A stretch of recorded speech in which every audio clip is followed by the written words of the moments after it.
prazer estar aqui, a convite da ESA. Há alguns anos eu não dou aula na ESA, fui professor da ESA durante muito tempo e hoje tenho o prazer de retomar num evento tão importante para Linhares como esse.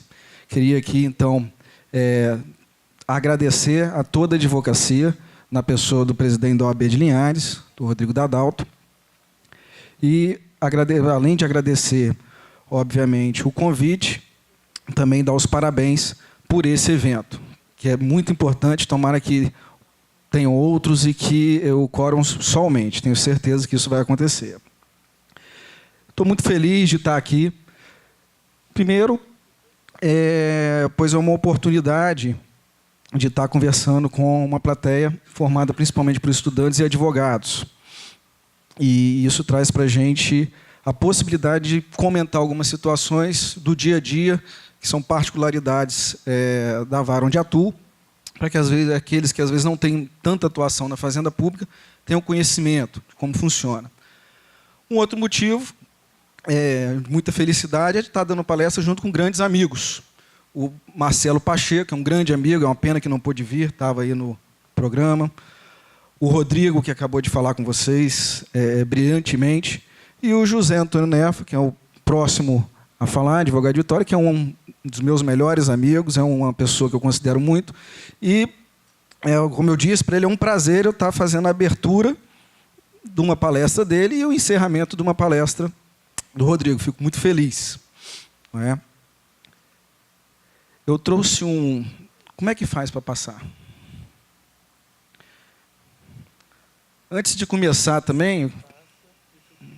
Tá. Doutor José Antônio, doutor Rodrigo, se quiserem ficar aqui em cima, doutores, Rodrigo, né, fiquem à vontade, tá? Se quiserem ficar embaixo também, quiserem compor aqui. Então, por favor. Podem... Fiquem à vontade, o evento é de vocês. José Antônio, só um minutinho, antes de eu sentar, só para o pessoal te conhecer, porque o Rodrigo Dadalto e o Rodrigo Reis, o pessoal já conhece. José Antônio é advogado de Vila Velha, atua no Brasil inteiro, tem um livro escrito sobre mandado de segurança, é um grande amigo que eu tenho. E eu pedi para ele ficar em pé para vocês saberem que ele tomou o rumo certo na vida dele, que é o direito. Porque antes ele tentou ser personal trainer. Inclusive, eu fui um dos seus primeiros alunos, e vocês podem ver que ele não teve sucesso. Então, ele fez muito bem de mudar de carreira. Parabéns pela sua escolha. Tá? Você não ia ser muito feliz na outra profissão, não. Senhores, nós vamos falar de cumprimento de sentença contra a fazenda pública. E eu gosto de fazer sempre uma introdução para a gente entender a importância desse tema. De que vale a justiça do papel? Vocês já pararam para pensar nisso? A justiça do papel vale de alguma coisa? Senhores, não vale nada. A justiça no papel não vale nada. Justiça significa dar à pessoa o que ela merece, o que é dela, lhe entregar o bem da vida.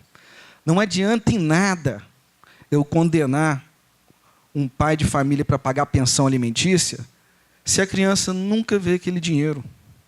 Era melhor nem ter perdido o tempo e o dinheiro do Estado com o processo judicial. Não adianta nada. Não adianta nada você entrar com a busca e apreensão, falar que você tem razão, mandar buscar e apreender, e jamais encontrar o imóvel, o automóvel. Foi uma perda de tempo. O advogado perdeu tempo, o juiz perdeu tempo, todos perderam dinheiro, ninguém viu nada. Um processo hoje demora anos. O CPC tenta agilizar, mas demora anos em soma, na média. Demora muito, senhores.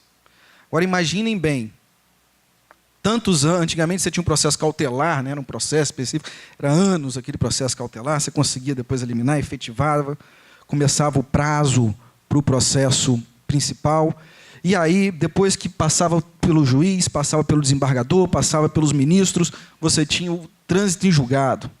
né? Ganhei uma indenização, 100 mil, 200 mil reais. Soltava foguete, era festa, dava entrada num carro, né? A pessoa já... De que vale o direito que lhe foi dado, se ele não é cumprido? Absolutamente nada. Absolutamente nada. Até para eu ver como que eu vou tratar esse tema, só uma dúvida. Quantos são estudantes de direito ainda? A maioria. Então, vou frear um pouco, vou mais... Então, senhores, o que eu quero explicar é isso. Quem está no dia a dia da advocacia, vocês estudantes talvez ainda não estejam, salvo os que estão estagiando, sabe do que eu estou falando. É muito comum. Você ganha e não leva. É muito comum.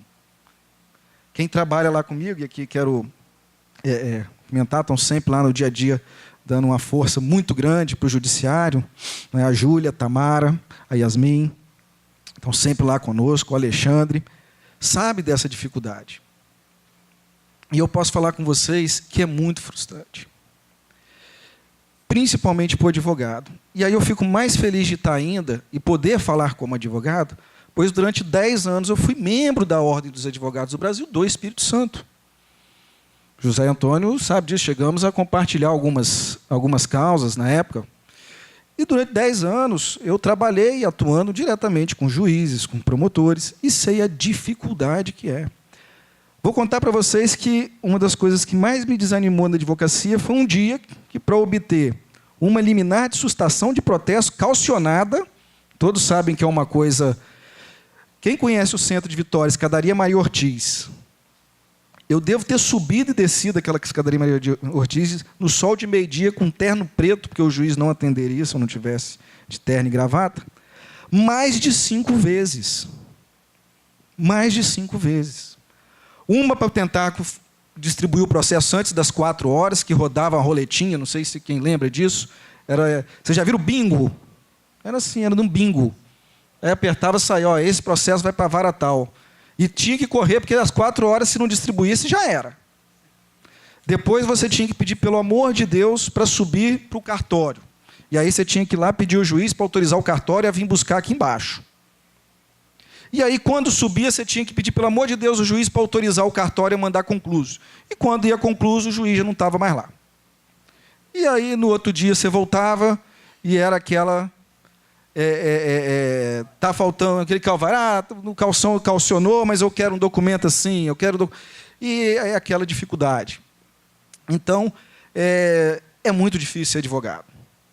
É muito difícil. Eu vou ser sincero para vocês, eu escolhi a academia. E a minha escolha da academia, eu percebi que ia ser muito incompatível com a advocacia, pois a advocacia, nós sabemos, principalmente no seu início, que é muita sola de sapato gasta. Né? Todos sabemos disso. E eu preferi a academia. E foi a academia que me trouxe aos concursos públicos, não foi ao contrário. Né? A academia jurídica, lógico, é só olhar que vocês vão perceber que é a academia jurídica. Né? É aquela onde você fica sentado e não se exercitando fisicamente. Já o José Antônio, você pode ver, o Rodrigo preferiram gastar sola de sapato, estão esbeltos. Né? Então, foi a academia jurídica. Então, senhores... Por ter sido membro da Ordem dos Advogados por muitos anos, ter advogado e todas essas dificuldades que os senhores podem imaginar, já passaram, eu também passei. Por isso que eu acho que seria, óbvio que tem situações, mas que é importantíssimo todo magistrado, todo promotor, todo funcionário público, não só terem exercido a advocacia. Tanto para que você tenha experiências ruins, para não repeti-las, como que você possa repetir experiências boas. Como eu já cheguei uma vez num gabinete de desembargador, desesperado, era um remédio, vida ou morte. A pessoa que me atendeu, você nunca sabe o que espera, pediu para eu sentar, trouxe uma água, trouxe um café, me acalmou, fui muito bem atendido, recebido. Então, você tende a levar essas experiências. Então, acho muito complicado um magistrado, qualquer funcionário público, que não tenha uma experiência de lidar com um funcionário público. Né? E eu falo isso de carteirinha. E vocês podem ter certeza, todos nós queremos uma justiça melhor. E quando eu falo de justiça, as pessoas confundem justiça com poder judiciário. Não é. Justiça, ela engloba a advocacia, Ministério Público, Poder Judiciário, Defensoria Pública, Polícia Civil, Polícia Militar e tantos outros órgãos importantes. Esses são os órgãos de justiça. E o fortalecimento da justiça é um trabalho de todos. E aí eu falo, a maior crise que a justiça tem hoje não é a falta de servidor, que é muita, não é falta de estrutura. A maior crise hoje é de efetividade e credibilidade.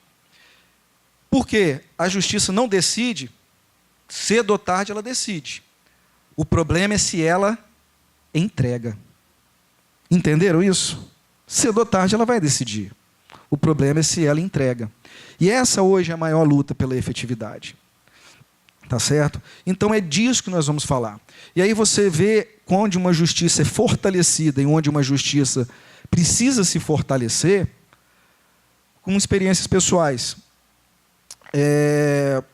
Uma vez eu fui para os Estados Unidos, na hora de embarcar deu overbook. E tinha um monte de gente querendo embarcar, não conseguia, a empresa destratando todo mundo. Eu lembrei que eu tinha comprado no cartão de crédito a passagem, e eu tinha direito a vários benefícios do cartão de crédito quando você compra a passagem. Um deles era assistência de advogado nos Estados Unidos. Eu virei e falei para a companhia aérea, estou ligando para o meu advogado aqui, vocês conversam com ele, então, a partir de agora. Imediatamente eles resolveram o meu problema. Ano passado, embarcando para São Paulo, falei, não, o senhor não pode embarcar não. Eu falei, por que não? Não, porque como o senhor não veio na vinda, cancelamos a sua volta. Pô, mas eu não vim na vinda, mas eu quero voltar, está pago, o lugar está ali. Não, ano passado, não, você tem os 3, eu era promotor de justiça ainda. Eu falei, não, isso está errado, já tem decisões judiciais, eu sou promotor de justiça, eu sei muito bem disso, tal, já tem decisões judiciais, estava viajando com meu cunhado e minha esposa, que são advogados. Vocês verem como eu gosto da advocacia, né? Tenho respeito, casei com uma advogada. Então, eles falaram, não, nós somos advogados, está errado. Lixou, se dane você para lá. Eu falei, você não conhece o Dr. Wesley, hein? Você tem certeza disso? Mas eles já conheciam outros órgãos acima do Dr. Wesley, como estavam operando. Mas vamos lá. Então, senhores, isso é o quê? É uma crise de justiça, não é do judiciário, não. Vocês podem ver, é de todos. É de todos. Não se teme. Por quê? Porque é difícil entregar. E é aí que nós viemos falar de cumprimento de sentença. E aí, quando eu falo de cumprimento de sentença, eu vou falar hoje da fazenda pública, porque é a parte que nos toca. Porque hoje, no cumprimento de sentença, sem ser da fazenda pública, os instrumentos estão muito mais fáceis. Porque você tem hoje, graças a Deus, a tecnologia te dá uma capacidade de fazer um Bacen-Jude, um Renajude, um Infojude, pegar toda a carteira do sujeito. Não é? Você tem capacidade de fazer, de buscar bens. Obviamente, você não achou nada, paciência, vai ter que procurar em nome de laranja, vai ter que correr atrás. E esse hoje é o grande obstáculo da justiça. Como conseguir correr atrás quando o próprio devedor não tem mais. E aí nós temos ótimos instrumentos, como a desconsideração da personalidade jurídica, né? No caso de empresa. Então, a crise hoje é de entrega do bem. E como nós falamos de cumprimento de sentença contra a fazenda pública, aqui nós temos que observar a grande particularidade do tema. Quem que é o réu, o executado, o que tem que entregar algo quando eu falo de cumprimento de sentença contra a fazenda? É o Estado. É o município? É o Estado, ente? Ou é a União? Eles que têm que entregar. Meus senhores, quando a gente observa que o próprio Estado está descumprindo as decisões do Poder Judiciário, entrega para Deus. Entrega para Deus. Porque o Estado que tem que cumprir a Constituição, ao descumprir uma ordem do Judiciário, ele está descumprindo a Constituição. E aí, não obstante alguns debates, existem juízes que tomam atitudes para que isso não ocorra, e outros, como nós já vimos, que às vezes não tomam, né, em suas diferentes instâncias. Meu entendimento é que deve-se tomar, porque hoje nós vivemos uma crise e não podemos deixar a crise atingir ainda mais o conceito de justiça. E como, então, funciona o cumprimento de sentença contra a fazenda pública? A primeira observação, onde que eu enfiei aquele negocinho que passa? É essa caneta aqui? Não, não atrapalha, não. Só tem que saber para onde que eu miro isso, tá certo. Senhores, ficou cortado, mas a gente consegue lembrar. Existem 3 obrigações: de fazer, não fazer, entrega de coisa e por quantia certa. A obrigação de fazer, quando é contra o devedor privado, assim, tu vai fazer, não, meu amigo? Não tem problema, eu mando um terceiro fazer as suas custas. Converto em perdas e danos.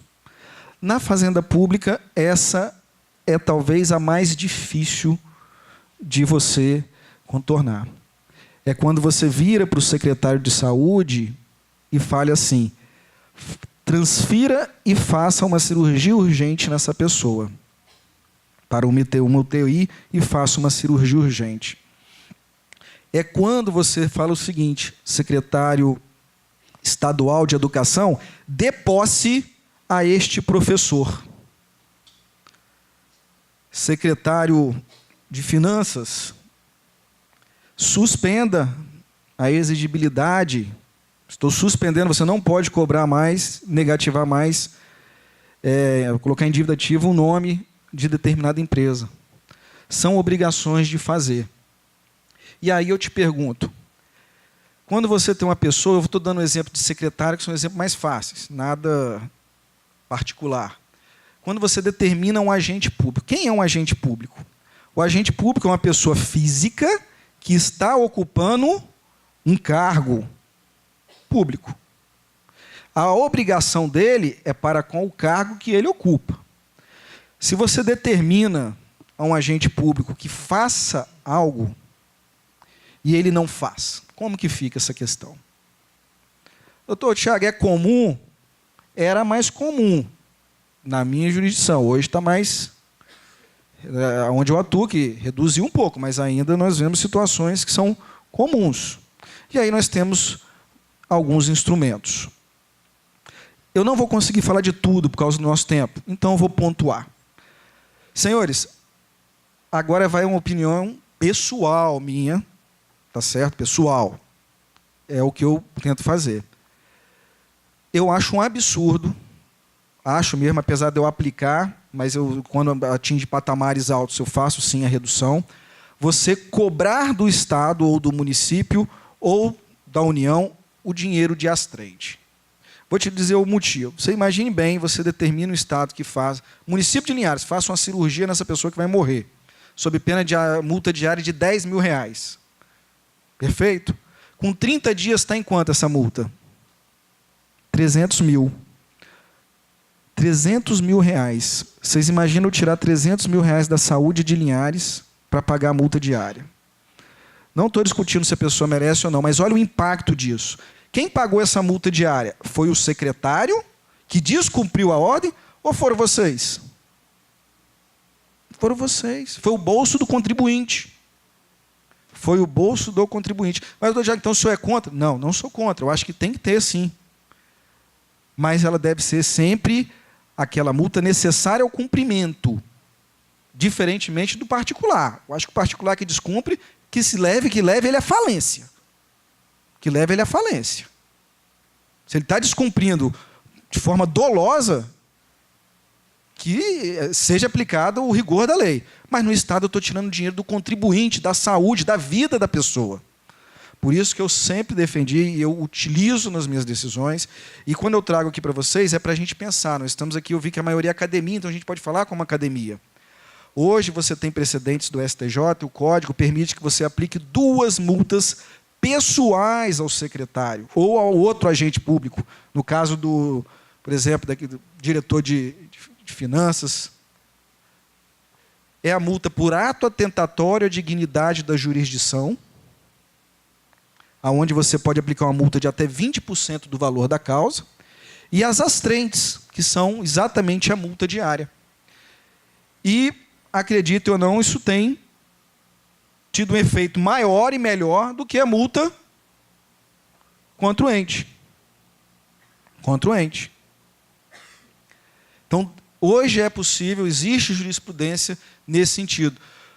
Ah, mas então em toda situação o Estado vai pagar a multa diária e o cara também, o secretário. Não, não em toda. Só naquelas que ficar provado que era possível o cumprimento da medida e não quis cumprir. E aí as pessoas falam, ah, mas isso vai desmotivar o secretário. Melhor ele do que o juiz, do que o advogado e o cliente, que desmotiva o secretário. Porque ele só vai pagar essa multa, senhores. Vejam bem, se ele descumprir porque ele quer, se ele provar em juízo que ele não cumpriu porque era impossível que ele cumprisse, ele não vai ser sancionado. E é isso que nós temos que nos ater. É melhor quem pagar? O agente que descumpre porque quer. Então, quero deixar bem claro esse porque quer. Se for impossível, é outros 500. Porque quer ou o bolso do contribuinte? Não é? Então, esse é o primeiro raciocínio que eu trago. Sei que muita gente não concorda comigo, né? Mas eu estou trazendo um raciocínio. Digo, quanto ao particular, meu pensamento é diferente. Se eu mando a Vivo fazer algo, ela demorou 1 ano para fazer, a multa tem que ser aquele 1 ano que ela descumpriu porque quis. É diferente no caso do ente público. Existe outra possibilidade, senhores? Existem outras possibilidades. Uma delas, que eu entendo e é aplicado, salvo me engano, no direito italiano, é o afastamento do cargo. Secretário, você está afastado do cargo. O Código de Processo diz lá no 139.4 que o juiz pode tomar outras medidas necessárias para o cumprimento da ordem. Meu amigo, você está afastado. Vamos supor que eu peço a um funcionário público estadual para fazer algo numa decisão judicial. Ele não faz. Eu entendo que é perfeitamente possível você determinar o afastamento dele do cargo com prejuízo financeiro, ou seja, enquanto estiver afastado não vai receber seu salário, para que um substituto assuma e cumpra a ordem. No caso da Itália, são nomeados agentes ad hoc. Um agente ad hoc é nomeado para poder cumprir. Você não está cumprindo, não? Estou nomeando alguém aqui com todos os poderes de secretário de finanças, ou de presidente, por exemplo, do IEMA, diretor do IEMA. Você tem todos os poderes, você vai fazer o que ele não está querendo. E aí sim cumpre a ordem. Além disso, há outra coisa que pode ser feita: sequestro da verba, em obrigações de fazer que possibilitam.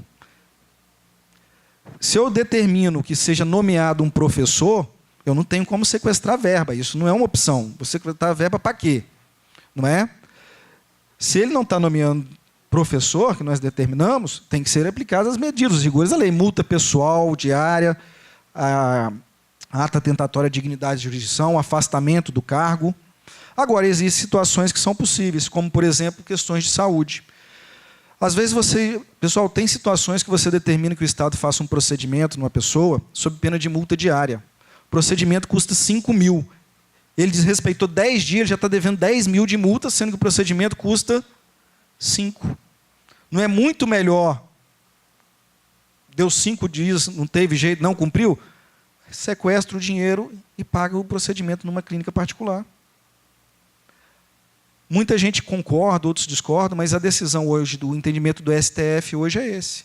Saúde é para todos, deve ser prestada pelo Estado, e se for necessário, você faz o sequestro da quantia. Então é exatamente isso, você vai na conta do Estado, na conta do município, pega o dinheiro e paga o procedimento. É uma opção em situações. Qual que é melhor, fazer assim ou deixar a pessoa morrer?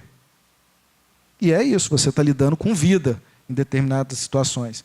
Lembro que isso tem sido permitido só para os casos de saúde, de risco de vida. Tá certo? Um outro posicionamento muito defendido é a possibilidade de prisão. Possibilidade de prisão do agente. Meu posicionamento particular é que cabe como última medida. Se não é possível ele fazer, ele não fez porque não quis, o afastamento não dá resultado, não é possível sequestrar a verba pública, então o único caminho é a prisão. Eu entendo cabível e existem posicionamentos dos tribunais nesse sentido. A maioria pelo crime de simplesmente um afastamento, é uma prisão civil. Seria uma prisão civil dentro daquilo que nós falamos lá do 139, inciso 4, e do 536, parágrafo 1º. Agora, tudo isso que eu falei pode vir junto, e é isso que eu determino nas minhas decisões, já vi colegas determinando, com a condução do agente que descumpriu a ordem judicial até a delegacia de polícia para que seja celebrado o termo circunstanciado de ocorrência. E aí a maioria da doutrina e a jurisprudência entende que o crime seria de desobediência à ordem judicial desse agente, por isso que seria celebrado esse TCO. Mas ele não fica preso, ele se compromete a comparecer e é solto. Há uma pequena parcela que entende que o caso seria de prevaricação. Mas, nesse caso, eu entendo, o meu entendimento tem sido sempre pelo crime de desobediência. Tá certo? Volto a repetir, é necessário que a parte não queira cumprir. Não que ela não possa. E um grande problema que nós temos, aí eu vi que tem procurador municipal aqui, eles não têm culpa de nada, é a falta de informação. Muitas vezes o agente não pode cumprir, mas ele não informa para o juiz que ele não pode. O que o juiz acha? Que ele não quer. Mas isso, pessoal, é uma crise, e o que eu estou falando com vocês aqui é todo dia. Alguém já passou na porta do hospital público para ver como é que é? Não só, não estou falando de Linhares, não, isso é generalizado. Milhares de pessoas buscando atendimento sem conseguir, muitas vão à justiça. A justiça, quando é o caso, determina o procedimento e as medidas para que aquela ordem seja cumprida devem ser adotadas, todas elas, para exatamente evitar aquilo que nós falamos, a crise na justiça.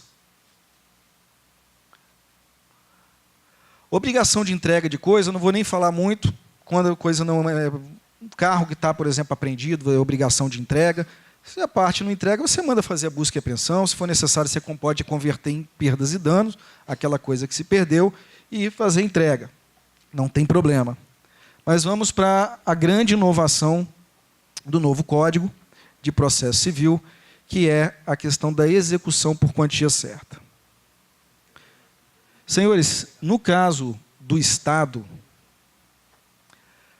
não existe algumas situações que você verifica na execução normal.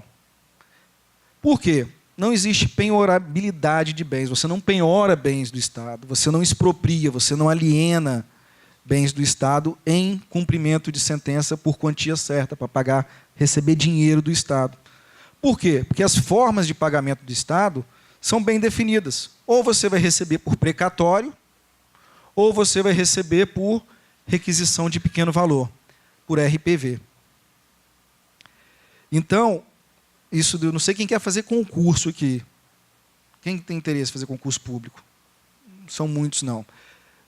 Direto, mas vocês vão fazer a prova da OAB. É o primeiro. Senhores, isso cai direto. Direto. Quais são as possibilidades na execução, no cumprimento de sentença contra o Estado? Listam um monte. Aí eles colocam lá uma alienaçãozinha judicial, não é? A penhorabilidade de um bem, direto. Então, quem estuda esse artigo para concurso, ele é recheado. Enfim, como que funciona, pessoal? É diferente.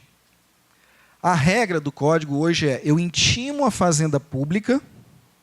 Veja bem, eu não cito, eu intimo a fazenda pública, mas olha que redação estranha. Ela não é intimada para pagar, não. Ela é intimada para impugnar. Lembram daquela regrinha da execução civil? Ó, meu amigo, paga sob pena de multa de 10% se você não pagar no prazo da lei.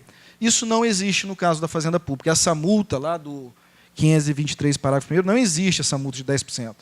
A fazenda é intimada, então, para impugnar quando você está fazendo cumprimento de sentença contra a fazenda pública. Uma coisa que é interessante que todos saibam é que no cumprimento de sentença, cada executado é uma parte, você não junta os valores. Isso é muito bom para quem também demanda hoje no juizado especial, o que a gente chama de fazendinha, né? É o juizado especial da fazenda pública. Nas demandas do juizado especial da fazenda pública, e isso é um problema que nós temos muito, você conta o valor da causa por parte. Então, se você quer 50 mil, a outra pessoa 50 mil, a outra 50 mil, se são 4, estão querendo 200 mil, para fixar a competência da fazenda pública, da fazendinha, né, você conta o interesse da parte. E na execução, no cumprimento de sentença, também vai ser executado o valor de cada parte. Senhores, como eu falei que ia pontuar, não estou falando muita novidade, mas eu queria chamar a atenção para esse ponto específico. principalmente de quem trabalha com a Procuradoria. O Código diz o seguinte, que não apresentada impugnação ou transitada em julgada decisão, que inadmitiu ou rejeitar os embargos, o juiz vai determinar a expedição do precatório ou da requisição de pequeno valor. Eu chamo muito a atenção de vocês pelo seguinte, quando eu intimo a Fazenda Pública e falo o seguinte, eu estou executando você em X mil reais, eu quero esse valor. Fazenda Pública, quem está pagando é a Fazenda Pública. O dinheiro dele vem de onde? Do município, do Estado, da União. Do nosso bolso, senhores. Alguém paga pouco imposto aqui? É caro, os impostos vêm do nosso bolso. É a gente que está pagando. Vocês acham que é razoável o procurador simplesmente não falar absolutamente nada e só por isso o sujeito tem direito àquele valor? Veja bem, o Estado está me devendo 10 mil. Eu troquei lá, esqueci e coloquei errado. 100 mil reais na execução, no cumprimento de sentença. Era 10 mil, mas eu sem querer pus 100 mil. E o procurador, às vezes até justificado, pois nós sabemos que é uma realidade das procuradorias, uma estrutura muito aquém do que deveriam ter, principalmente humana, não responde a tempo, não faz a impugnação a tempo. Diante dessa mágica, agora nós vamos ter que pagar 100 mil reais, senhores? É isso que o Código diz. É isso que o Código diz. E eu, obviamente, tenho interpretado e defendido, onde tenho palestrado, que isso não é razoável. No mínimo, o procurador deve vir aos autos e falar, olha, analisamos e concordamos. Pois a partir do momento que ele concorda, ele está assumindo a responsabilidade, caso haja algo ali diferente. E aí nós sabemos que a Procuradoria, às vezes, o maior problema é a questão dos juros, que nós vamos falar daqui a pouco, juros e correção monetária. E eu tenho defendido muito o seguinte, em razão da defasagem, às vezes, do pessoal da Procuradoria, a regra do Código diz o seguinte, que na sua defesa, o município, o Estado, ou seja, a Procuradoria tem que dizer exatamente o que ela não concorda com isso, não concorda com aquilo, e o valor devido é esse. Olha o que diz o nosso Código, que se a Procuradoria não disser qual é o valor devido, eu não devo nem aceitar aquela impugnação. Já vale o que o credor disse. Senhores, mais uma vez defendo que isso não deve ser aplicado na prática. Primeiro, a parte geral do Código é claro, não se aplicam os efeitos da revelia contra a Fazenda Pública. Matérias de juros e de correção monetária são matérias de ordem pública. E nós temos um princípio constitucional, que é a primazia, a supremacia do interesse público. Por tudo isso, eu entendo que essa norma que diz que se o Estado não impugnar é o que está valendo aquele valor, ela é inconstitucional, ela viola a própria disposição do CPC, então ela também é ilegal diante dessa colisão. E essa que diz que se a Procuradoria não falar qual é o valor devido, da mesma forma, pois nós sabemos que as Procuradorias têm muitas deficiências. Então eu tenho defendido, e isso já tem ocorrido, que as Procuradorias, primeiro, tenham contadores à sua disposição, tenham estrutura, e quando não o tiverem, que ao menos compareçam em juízo para dizer, Excelência, concordamos com esses juros, ou com essa atualização, ou não concordamos, mas gostaríamos do auxílio de um contador para periciar isso daí. Pois nós não temos de equipe técnica. Ou seja, ela se defende, diz o que ela não concorda e pede o auxílio, então isso impossibilita que você entenda que o valor que o credor deu é devido. Então, pessoal, se vocês resumirem tudo que eu estou falando, é uma preocupação grande que eu tenho de você dar a quem tem o direito algo que ele não tem direito. Então, quando nós vivemos, e aí eu falei no início, uma crise de justiça, que é a de entregar o que a pessoa tem direito, nós não podemos, ao tentar entregar o que ela tem direito, permitir também que ela tenha algo a mais do que ela tem direito, principalmente às custas do erário, dos cofres públicos. Certo? Então, tenho defendido muito isso daí. E aí, eu quero, para encerrar, tratar de 2 assuntos com vocês. 2 ou 3, mas são rápidos. Primeiro, quando a impugnação for parcial e uma parcela for incontroversa, não há problema em pedir essa liberação desse valor. O que não pode nunca a Fazenda Pública pagar é valores que ainda estão sendo discutidos, pois o pagamento pela Fazenda Pública pressupõe o trânsito em julgado daquela discussão. Então tenham isso em mente. O pagamento sempre vai pressupor o trânsito em julgado, seja a expedição de RPV ou o precatório. E aqui que eu quero tratar com vocês. O Alexandre até me ajudou bem a trabalhar nisso daí. Hoje, nós tínhamos até então um problema seríssimo na Fazenda Pública, que era a definição dos juros e da correção monetária aplicada aos débitos da Fazenda Pública. E para vocês terem noção do quanto isso é sério, vamos supor que uma pessoa, e aí eu estou falando um caso real, em 2002, a Fazenda Pública devia a essa pessoa 100 mil reais. Em 2000, vamos supor que em 2000 a Fazenda devia a uma pessoa 100 mil reais. Se eu aplicar os juros do Código Civil, e, pessoal, tem muita gente que faz isso de forma desatenta. Entra no site do Tribunal de Justiça, vai lá naquela planilha que aplica os juros e a correção monetária do Código Civil, que são para as relações de direito privado, e fazem toda a correção do débito da Fazenda Pública ali dentro. Se você utilizasse aquilo, você ia ter direito a receber 1.500.000 reais. Se você utilizasse fielmente qual o cálculo para execução contra a Fazenda Pública, como determinam as normas, você iria receber 800 mil reais. Então, só pela aplicação equivocada dos juros de mora e da correção monetária, um município igual Linhares, para uma única pessoa, tendo um prejuízo de 700 mil reais. Vocês têm noção do que dá para fazer com 700 mil reais? Eu acho que paga um mês, por exemplo, de hospital, para o hospital funcionar. Um hospital grande, igual nós temos aqui em Rio Doce, ou não sei, posso estar falando besteira. Mas é muito dinheiro, pessoal.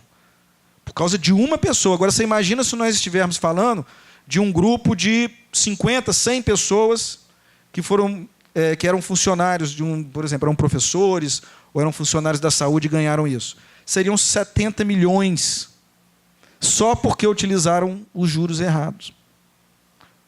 E aí agora eu faço uma defesa para quando o judiciário, antigamente, alguns juízes consignavam isso em sentença. E aí eu entendo que se transitou em julgado não tem mais jeito. Isso eu estou falando para situações onde não houve trânsito em julgado, não se dispôs sobre os juros de mora e a atualização monetária. Agora pensem bem a situação, e os advogados sabem que isso é complicado.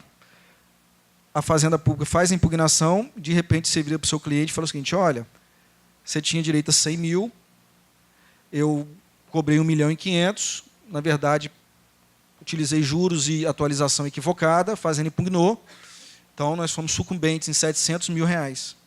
E eu vou ter que pagar agora honorários em cima de 700 mil reais. Então você ia ganhar 100 mil, vai ganhar só 700, né, atualizado, mas você vai pagar aí 140 mil reais de honorários advocatícios, porque eu calculei errado.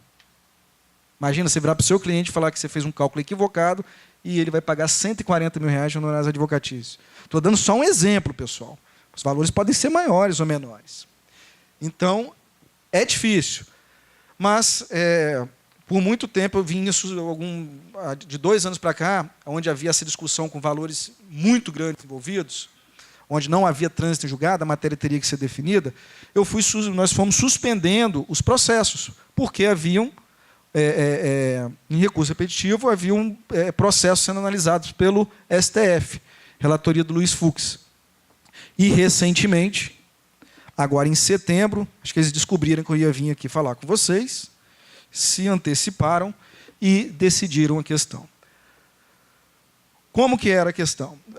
A discussão toda era o artigo 1º-F, que dizia o seguinte: nas condenações impostas à Fazenda Pública, independentemente de sua natureza e para fins de atualização monetária, remuneração do capital e compensação da mora, haverá incidência uma única vez até o efetivo pagamento dos índices oficiais de remuneração básica e juros aplicados à caderneta de poupança.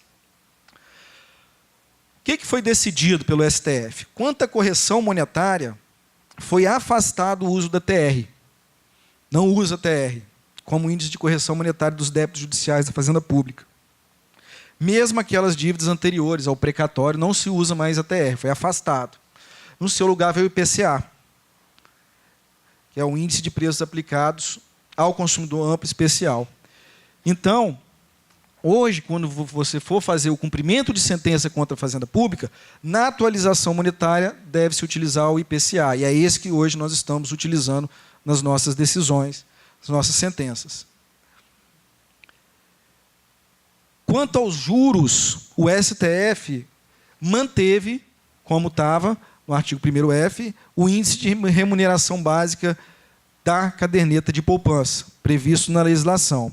Então, somente parte do artigo 1º-F foi declarada inconstitucional, a outra parte continua. Então, quanto aos juros de mora, você continua aplicando o índice da poupança, com exceção, obviamente, daqueles débitos tributários. Nos débitos tributários, você aplica o Selic, que é o mesmo que a Fazenda Pública utiliza na execução desses débitos. Tá certo? Outra coisa que deve ser ressalvada foi também definida em plenário, e pelo informativo 861, vocês podem ver aí o RE, incide em juros de mora no período compreendido entre a data da realização dos cálculos e a requisição do pequeno valor. E isso daí, pessoal, vou confessar para vocês que é, para o magistrado, para o advogado, um verdadeiro inferno. Porque, vejam bem, em razão do volume de processo, eu determino, o advogado vai falar, doutor, hoje ele está me devendo 100 mil. Até você analisar, olhar, expedir o RPV, já não era mais 100 mil. Era 115 mil. 15 mil faz diferença, não faz? E aí, quando você expede, o Estado vem pagar, ele só paga o 100. E aquilo não tem fim. Olha a complicação. E aquilo não tem fim. Não é? Nós já pegamos o caso de o advogado vir e está dentro do direito dele. Doutor, é R$100 a mais, está faltando. 200, mas está dentro do direito dele. Não é?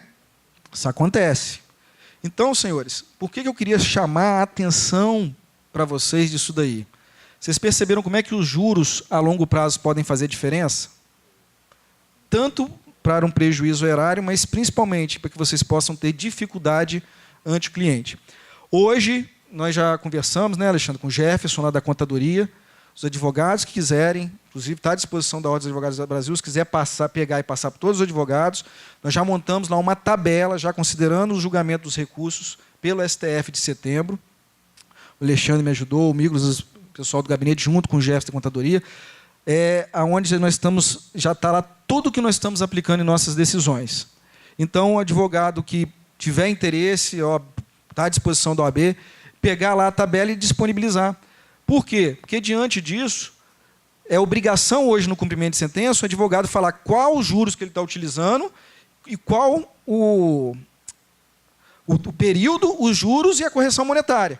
E na hora que ele diz qual o período, os juros, correção monetária e traz valor final, vai para a Procuradoria. A Procuradoria vai ver que aquilo está batendo com o que tem sido praticado, ela não vai impugnar. E aí o RPV sai muito mais rápido. Ou o precatório. Você evita impugnação, cumprimento de sentença, você evita, pessoal, brincando aí 1 ano de processo. 1 ano de processo. Tá certo? Uma última notícia, que é de interesse para a gente terminar. O artigo 85, parágrafo 7, diz o seguinte: não serão devidos honorários no cumprimento de sentença contra a Fazenda Pública que enseje expedição de precatório, desde que não tenha sido impugnada. O que isso quer dizer?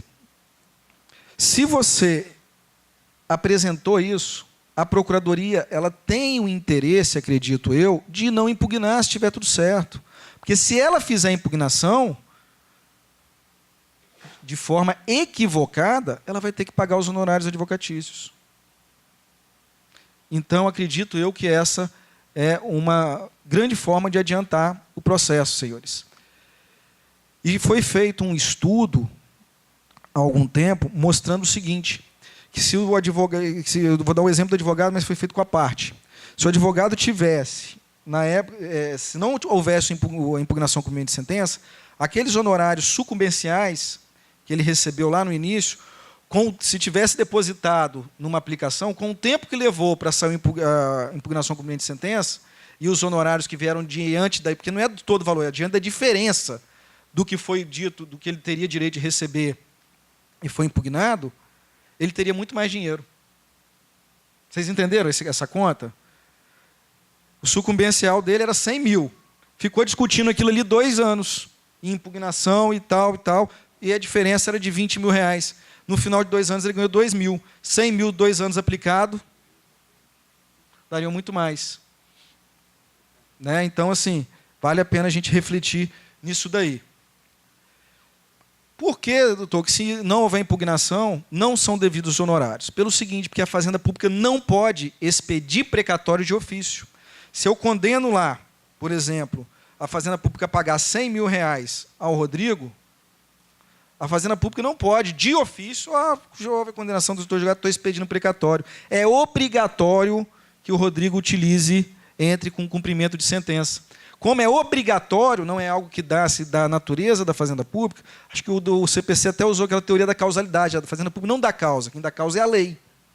Então, se é a lei que dá causa, não é a Fazenda Pública, então não tem honorários, a não ser que ela faça a impugnação, porque aí ela dá causa ao surgimento de um processo. Ao contrário, senhores, é quando nós falamos de RPV.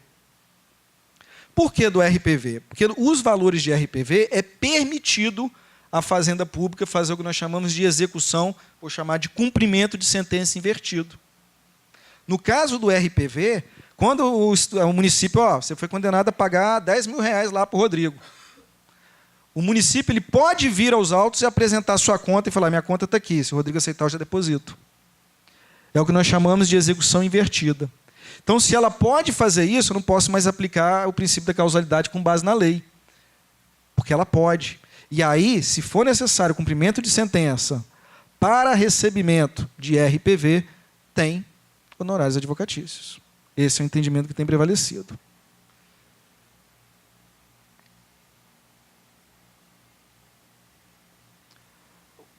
Para fechar, a questão do fracionamento de precatório e pagamento de honorários advocatícios. Hoje, é de deixar claro, vocês que vão se formar, é direito do advogado destacar do precatório seus honorários. Tá certo? Porque como funciona? O precatório é indivisível. Você não pode receber um precatório hoje e outro amanhã. Isso não pode acontecer. Você pode receber, sim, parte em controvérsia e depois a parte que ficou sendo discutida e conseguiu. Mas tudo por precatório. Você não pode destacar para receber em RPV. Os honorários do advogado são do advogado. O CPC novo deixou isso mais claro ainda. Os honorários comerciais não são da parte, são do advogado. Então, ele não tem que entrar no bolo da execução. São 2 execuções distintas. Então, os honorários sucumbenciais podem, sim, ser destacados, até mesmo para receber em RPV, se o outro valor for precatório. Agora, não confundam os honorários sucumbenciais com os honorários contratuais. E aqui eu dou uma dica para encerrar para os alunos que vão se formar e aqueles advogados recém-formados. Os advogados mais antigos, experientes, não cometem tanto esse problema. Quando você termina o processo e vai sair um precatório, se você tiver um contrato celebrado com o seu cliente, aonde ali ficou ajustado os seus honorários contratuais, lembra a diferença, os honorários sucumbencial é aquele que o juiz condena o réu, quem perdeu a demanda, a pagar para o advogado do vencedor. Contratual é aquele seu com o seu cliente. Se você apresenta em juízo, junta no processo, seus honorários contratuais, o juiz já vai mandar expedir a ordem de pagamento separado. Na hora que sair o precatório de 100 mil para o seu cliente, X é dele e os seus honorários é dado para você.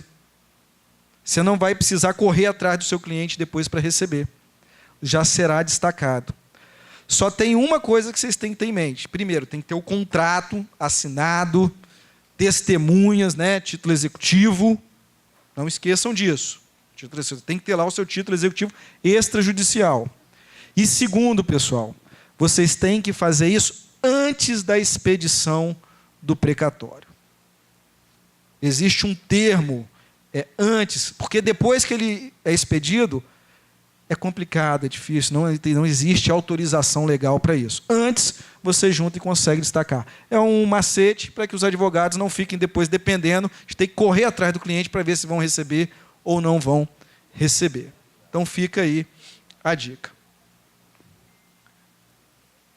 Então, senhores, quero agradecer mais uma vez. Muito obrigado pela audiência de vocês. Estou com muita satisfação que estou aqui e pretendo, sempre que se for convidado, retornar, principalmente diante dessa boa relação que eu tenho com a mesa, com a advocacia, com o Ministério Público, com todos aqui em Linhares.